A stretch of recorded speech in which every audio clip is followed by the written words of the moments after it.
Dano, já bych chtěl přivítat na mém Mindset Academy podcastu. Děkuji moc. Dana je absolventka našeho kurzu coachingu zdravého životního stylu a ty si napsala krásnou esej o mikrobiomu, která mě velmi zaujala. A tak jsem si říkala, že by bylo fajn, kdybychom se o tom dneska pobavili. Jak jsi vlastně dostala tady k tomu tématu mikrobiom, nebo střevní mikrobiom specificky? No, já jsem se k tomu dostala vlastně až jako když jsem se stala maminkou kvůli mému prvnímu synovi. On se narodil dřív, narodil se, byl to 35+2 v nemocnici. Hnedka se mi jako osypal vlastně. A řešili jsme vlastně novorozenecký akné, hnedka mi ho jako vzali, dali mi ho do inkubátoru ještě. Takže ten začátek a start úplně jako jsme nemohli být spolu, tak to nebylo úplně jako ideální. No já jsem potom vlastně, mě napadlo skvělá věc, že budem chodit na vlastně plavání s dětma, protože to je strašně jako trendy a maminky jako chodí a říkám, jo, tak budu taky, budu s dobou. To bylo úplně malinké, jo? No, chodí se tak od toho půl roku jsme začali chodit. No a vlastně tam došlo k tomu, že mi dostal zánět močového měchýře, protože mi tam prochladnul a objevil se mu vlastně ekzém, takový malý flíček na záhybu na krčku. A potom jsme vlastně dostali antibiotika jeho první, tomu bylo 9 měsíců vlastně, když se tady to stalo. A od té doby vlastně jsme se prali s atopickým ekzémem a byl pořád nemocný vlastně.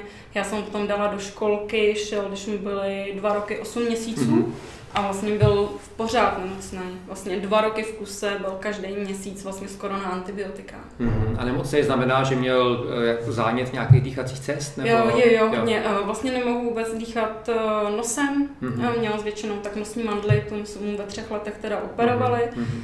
Dostal mi i zápal plic, leželi jsme jako v nemocnici, byly tam silný jako infekty, vždycky to bylo na antibiotika. No. Takže to bylo, že jsem byla 2-3 týdny v práci, pak jsem vždycky byla 2 týdny doma. Myslím si, že to právě odstartovalo tady ta antibiotická léčba první.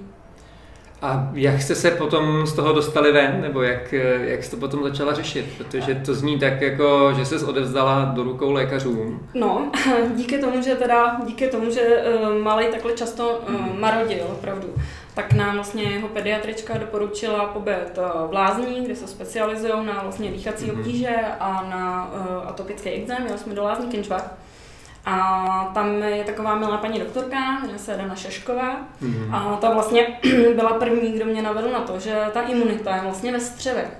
A že je strašně důležitý jako na to jít, i na ten exém, který je na kůži, tak na to jít vlastně zevnitř přes léčbu těch střev. A vlastně k tomu, tak jsem nějak začala jako zkoumat a zjistila jsem, že nějaký jako střevní mikrobiom, že jo, a kožní mikrobiom, ústní, plicní a tak dále. No. A ty jsi začala potom, nebo tvůj syn začal potom brát nějaký probiotika, nebo? Ta nemocnost tam jako byla po těch lázních, tam jsme byli 2krát, tak to bylo lepší. Ale k nějakým jako probiotikům a prebiotikům jsem se dostala vlastně až synovi, tomu staršímu bylo 6, když mu bylo 5,5, tak jsem mu narodil mladší sourozenec. A tam potom taky se donesly, že nějaký infekty ze školy, takže ten malej to taky chytil, takže taky antibiotika. A došlo to až do takové fáze, že vlastně obě děcka dostali alergickou reakci na antibiotika, že to jejich tělo už jako nezvládlo. A vlastně já jsem se začala dívat teda po tom, co je jako ještě možný.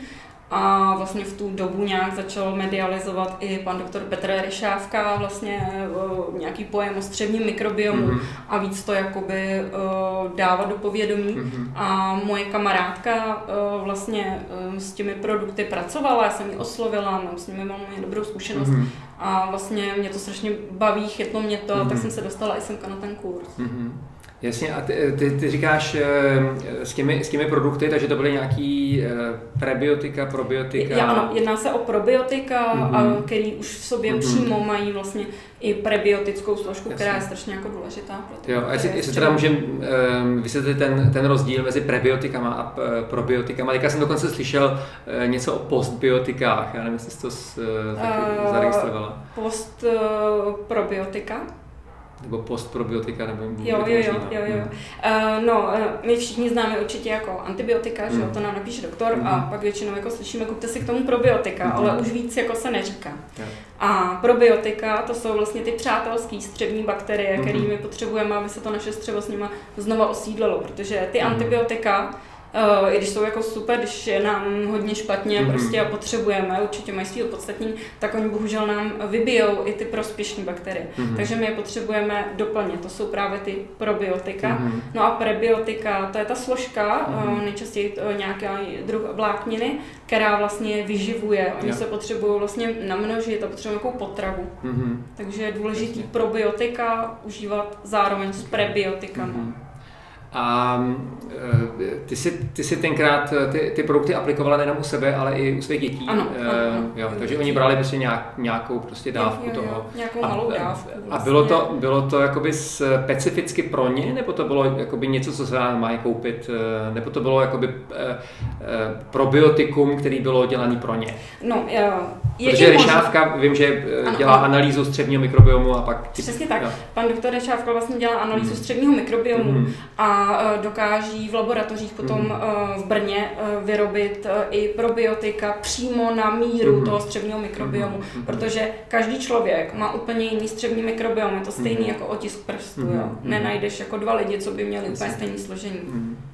Jo. A ty si u dětí si to nechala analyzovat? Já jsem to neanalyzovala, ale je tam takový šikovný sirup, který obsahuje 12 vlastně probiotických kmenů a obsahuje i rozpustnou čekankovou vlákninu, která je jako top mezi vlákninou a tu prebiotickou stravou pro ty probiotika. A vlastně jsem jim to začala dávat a ještě jsem jim pořídila další produkt vlastně z portfolia pana doktora Ryšávky a tam jako kolostrum, kurkumin a tady ty, takže jsem podpořila jako více produkty. A kromě těchto doplňků stravy, upravila si nějakým způsobem i tvoje stravovací návyky, nebo... Jo, snažila jsem se hodně teď vyházet vlastně cukr. A to jak u sebe, tak vlastně i u dětí, ale ne, že by se mi to úplně jako extra dařilo, ale snažím se s tím cukrem snižovat.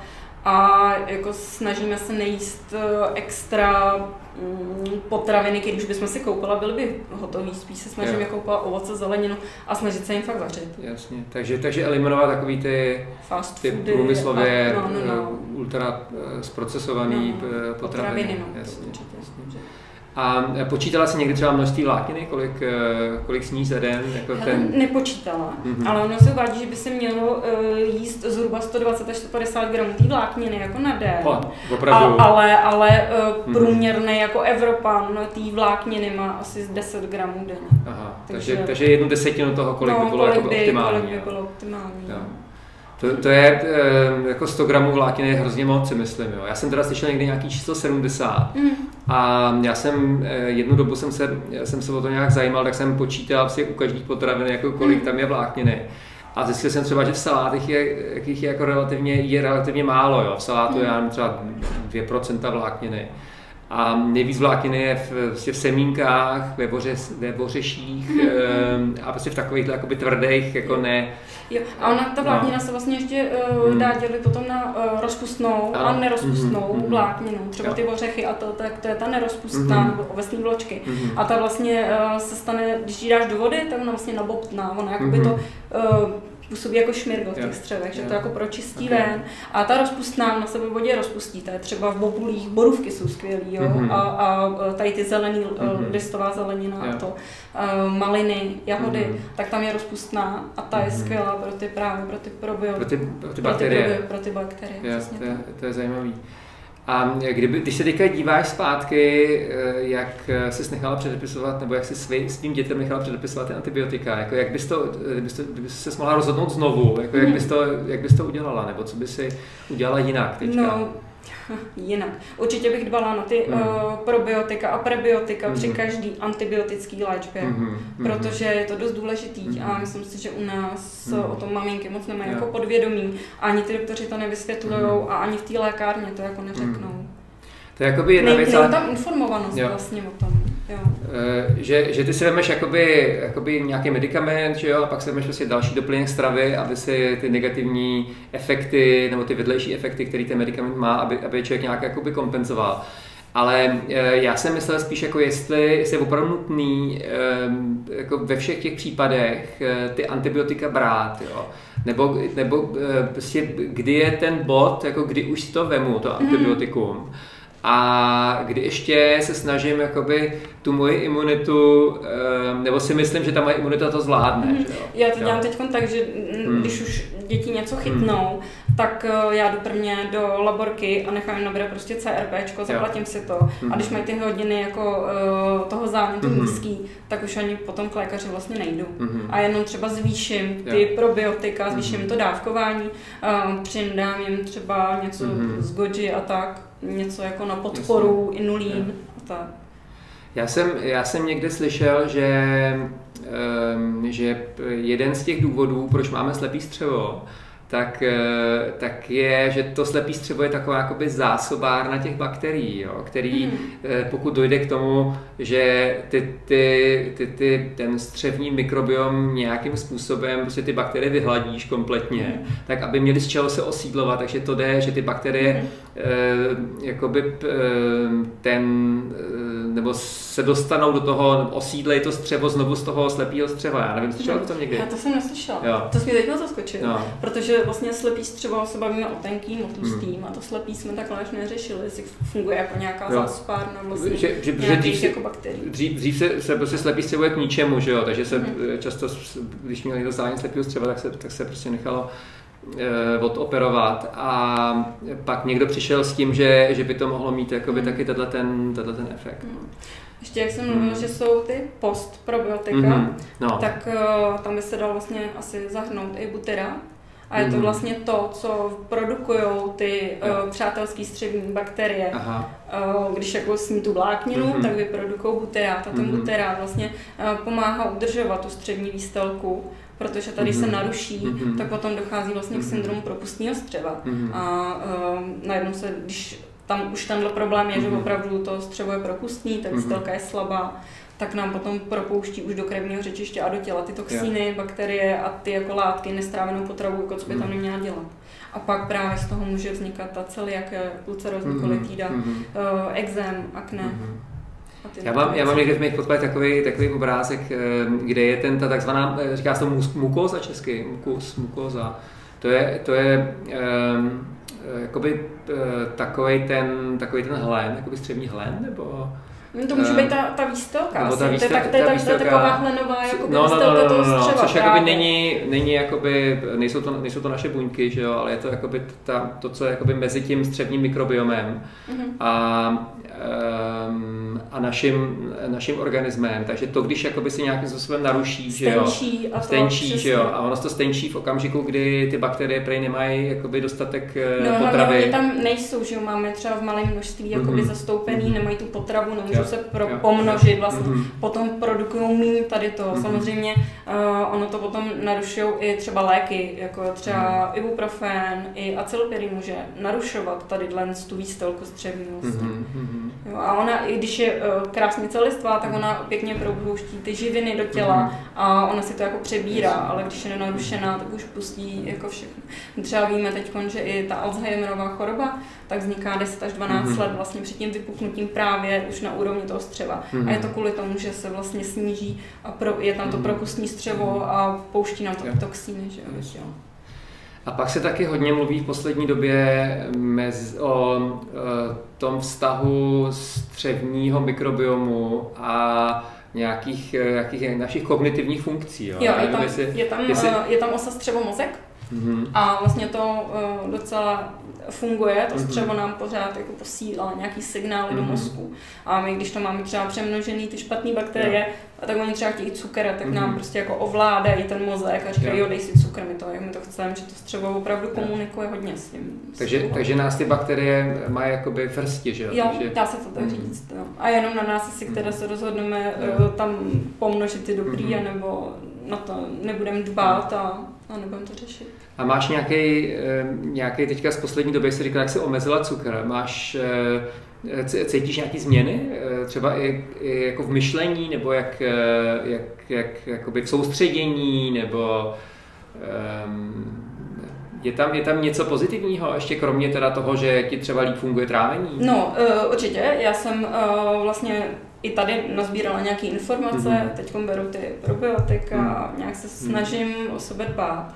A mně se teď podařilo po 2 letech vlastně vysadit prášky na spaní a dokonce jsem vysadila i antidepresiva. A myslím si, že to bylo jenom tím, že člověk se nesprávně stravuje a vlastně o tom ani neví.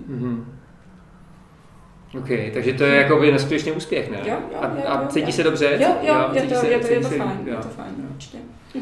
Já jsem chtěl možná dodat ještě jednu věc, jako která mě tak jakoby činí hodně skeptickým vůči antibiotikům. Jo? Já samozřejmě, že kdybych měl nějakou infekci, která by mě ohrožovala na životě, tak si taky vemu, to je jako bez debat. Ale já jsem viděl jednou takovou tabulku, jak určitý typy antibiotik ovlivní funkčnost našich mitochondrií. Mitochondrie to jsou takový ty elektrárny prostě v našem organismu, v každý buňce našeho organismu. A opravdu ten vliv těch antibiotik byl jako dramatické snížení té funkce těch mitochondrií. Tak jsem si říkal, to, když jsem viděl, jsem říkal fakt, jako, když to teda nepůjde jinak, tak to udělám, ale jinak se budu snažit jako, se z toho nějak jakoby dostat, jo, z těch infekcí. Jo. Já nevím, jestli si taky kdy o tom přemýšlela tím způsobem, že znáš takový ty pocity, že když člověk bere antibiotika týden, tak je potom úplně vyřízený, úplně jako oslabený. Je člověk unavený. A ono to pak, ono na ten mikrobiom má určitě vliv ty antibiotika, ale i třeba stres, že jo. Pak se třeba málo spí a potom třeba zase to tělo po tobě vyžaduje cukr, protože chce tu rychlou energii, že jo. Jako hodně to souvisí s tím, ale lidi mi přijde, že nad tím nepřemýšlí tolik. Že to řeší většinou, až když je prostě nějaký problém vyloženě a nesnaží se tomu předcházet. Že možná říkají, že to je jako zbytečný, že? Že prostě, že hledáme takovýto rychlý řešení, prostě mám nějaký problém, tak teďka se nechám předepsat prostě nějaký prášky na to a ono se to pravděpodobně spraví, že jo. Tak, máme ale jakoby ty dlouhodobé následky a u těch antibiotik je ten další problém s tou rezistencí těch kmenů, že jo, který jsou čím dál tím víc jako rezistentnější vůči různým typům antibiotik, takže pravděpodobně dochází k nějakému jakoby nadužívání těch. A je třeba zajímavý, že i když takhle bereš antibiotika a vlastně ti to jako poladí ten mikrobiom, že jo, ty tam dojde k nějaký likvidaci těch bakterií, tak potom třeba i léky, když někdo bere nějaký, tak oni potom mají i jiný jako účinek ty léky, protože zase i ty bakterie mají vlastně vliv na funkci a účinnost léku. Takže já si myslím, že to studium toho mikrobiomu že je jako hodně na začátku, že se říká, že teďka já nevím, posledních 10 let se tomu ta věda věnuje a ještě třeba jakoby jednu věc jsem chtěl zmínit, já nevím, jestli o tom máš nějaký informace, ale říká se tomu, myslím, fekální transplantace, že prostě u určitých autoimunitních chorob, já nevím, koronových choroby a tak dále, že kde teda selhává úplně všechno, tak řadě lidí pomůže jakoby transplantace jakoby zdravýho mikrobiomu, který se tam potom jakoby rozmnoží a ty lidi se té nemoci zbaví. Je to fekální terapie, přesně jak říkáš, on se vezme prostě vzorek vlastně ze střev, zdravá stolice vlastně, a potom se to zavádí buď tou spodní cestou, anebo vrchní cestou vlastně do toho člověka, který má problémy. A snaží se tam vlastně nasimulovat, aby se tam pomnožil ten mikrobiom toho jiného člověka, co je zdravý. Jo. A myslím si, že tohle už se používalo hodně dávno, jako v čínské medicíně, ale ty teda dělali, že to jako rozředili a pili to, říkali tomu žlutá polévka. Dneska už je to trošku lepší, jako já jsem pravděpodobně takovouhle terapii absolvoval jako dítě, ale jako ne úplně teda jako s lidským mikrobiomem, ale já jsem vždycky přes víkend, mě maminka odložila někam na venkov k babičce a oni měli kozu. A tak prostě oni kadějí takový ty bobky kulatý, že jo? A já jsem jako malý dítě jsem les po tom dvorku a jedl jsem ty kozí bobky, jo? Ale musím to zaklepat. Já jsem nikdy neměl žádnou alergii, prostě nikdy prostě jakýkoliv autoimunitní onemocnění se mě vyhly a moje manželka ta má od narození astma, že jo, vyrostla někde v paneláku ve sterilním prostředí. A ona, ale myslím, že i její bratr, tak trpí prostě ekzémama, astma a těma chorobama. Takže já si myslím, že taková ta přehnaná jakoby snaha jako všechno vyčistit a vydezinfikovat, takže je jako neúplně jako zdraví prospěšná. No. Není, určitě. A já třeba takhle s tou dezinfekcí, teď to jsem zkušenost, když se mi narodil první syn, tak my jsme pobyli, já jsem byl asi měsíc v kuse v nemocnici. A pořád jsem si dezinfikovala ruce, že? Protože se tam muselo na ten intermediál za těma malýma miminkama nedonočnýma, furt se dezinfikovala ruce. A já jsem si odnesla z nemocnice dyshydrotický exém, vlastně jsem mi dělala takový puchejčky a zbavila jsem se vlastně až teďkon, když jsem začala užívat ty probiotika a prebiotika. A bylo to 100% kvůli tomu, protože jsem si prostě poškodila tu bariéru, ten kožní mikrobiom, že na té kůži. Podobně jako u toho syna v tom bazénu, že jo, tou vodou chladou. Přesně tak, no. A vím, že dřív byla takový zlozvyk, že prostě miminka se koupaly ve vaničce prostě s pěnovou vodou dřív, že jo, každý den, že jo. Tak jako mi to připadá naprosto šílený. Protože se jim to směje. A jako teď, když třeba se říkají doktoři, nebo aspoň já jsem měla zkušenost, že jako nechtěli nějakou kosmetiku, ale chtěli jenom vlažnou vodou a klidně říkali obden, jednou za 3 dny, jako nepřeházet to u těch miminek, že oni jako se úplně nemají potřebu tolik. Já se teda, já prakticky nepoužívám šampon, to jsem prostě přestal používat šampon a prostě si jenom opláchnu tu hlavu, vytrhnu s tím ručníkem, jo. A nepoužívám prostě žádný jako mýdla nebo něco takového, prostě jenom prostě čistou vodou se myju, no. A taky jako nemám žádný problémy, no. Takže já jsem si třeba, já jsem moc nedívám na televizi, a teď jsem si všimla v poslední době, že i v těch reklamách už jsem viděla, že je šampon třeba, který je právě pro zdravý kožní mikrobiom na té pokožce hlavy. Že už i takhle jako nad tím přemýšlí a začíná se to jakoby... Víš, co dělá moje žena? Ta si rozpouští, já nevím, jestli to je žitná mouka, myslím si, že žitnou mouku ve vodě, dělá si takovou kašičku z toho a s tím si myje hlavu, jako vlasy. Jo. Má krásné vlasy, není šedivá takže nepoužívá taky žádný šampon. Máš švagrová to s tou moukou taky zkoušela? Taky jo. Taky. A? No, taky jsou koukala radí, ale jako jo. Asi spokojená. Takže myslím si, že spousta těch produktů jako není úplně jako pro nás dobrá. No. Ale když to máš, tak ono teď jako je víc těch dětí, co má exém a tak, a já si myslím, že to je tou přehnanou sterilitou. Že dřív, jako když ty děti jako vyrůstaly fakt na těch vesnicích a teď každý měl doma nějaký zvířata, že jo, domácí a byl v kontaktu s tou přírodou. Já teď jako vychovávám 2 děti, jednomu je 9, druhému jsou 3 roky, vychováme v Praze. Takže náš jako kontakt s přírodou je nechoď na trávu, je tam prostě nakaděno od pejsků, prostě tam se nechodí, jo. Nechoď do trávy. Ale jako já, když jsem byla malá, tak to bylo prostě úplně normální, že jo? Ale já jsem zase nevyrostla v paneláku, že jo, na sídlišti, ale měla jsem výhodu vesnice. No, možná těch psů tolik nebylo, no, jako teďka. Praze má každý pejska. No, ale jako na trávu se nechodí, že jo. Co tím dětem vlastně jako zakazujeme, nedotýkej se ty přírody, je to jako fuj. A furt jim méme ruce, že jo. Vidíš, když do maminky s kočárkama, na každém kočárku visí ta lahvička dezinfekční, že jo. Furt jako neříkám nemejce, jo, ale jako přehnaná dezinfekce tak není úplně nejlepší cesta. Tak jo, tak ti moc krát děkuju, Dano, bylo to moc zajímavý a přeju ti hodně úspěchů. Děkuju moc. Jo, díky, super.